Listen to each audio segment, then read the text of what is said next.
আসসালামু আলাইকুম। আমন্ত্রণ জানাচ্ছি ট্রেন ক্রিকেটে। সিলেট আন্তর্জাতিক ক্রিকেট স্টেডিয়ামে চলছে বাংলাদেশ বনাম শ্রীলঙ্কার মধ্যকার 3 ম্যাচের টি-20 সিরিজ। চলমান সিরিজের প্রথম ম্যাচে জাকের আলী অনিকের ঝড়ো ইনিংসের পরও বাংলাদেশ ম্যাচ হেরেছে 3 রানের আক্ষেপ নিয়ে। যদিও দ্বিতীয় ম্যাচে হেসে খেলে জিতেছে নাজমুল হোসেন শান্তর দল, আর এর ফলে 3 ম্যাচ সিরিজের 1-1 সমতায় আছে উভয় দল। এখন টাইগারদের সামনে সিরিজ জয়ের মিশন। সিরিজ জয়ের লক্ষ্য নিয়ে আগামী 9 মার্চ শ্রীলঙ্কার মুখোমুখি হবে টিম বাংলাদেশ। সহজ সমীকরণকে সামনে রেখে একাধিক পরিবর্তন নিয়ে মাঠে নামবে টাইগাররা। এবার দেখে নেওয়া যাক বাংলাদেশের মূল একাদশ। বরাবরের মতো ওপেনিংয়ে দেখা যাবে লিটন দাসকে এবং তার সাথে সৌম্য সরকারের পরিবর্তে খেলবেন নাইম শেখ। 1 ডাউনে থাকছে অধিনায়ক নাজমুল হোসেন শান্ত।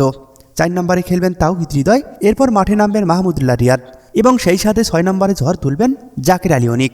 7 নম্বর পজিশনে খেলবেন তরুণ অলরাউন্ডার শেখ মেহেদী হাসান। এরপর থাকছে শরীফুল ইসলাম এবং তারপর তাসকিন আহমেদ।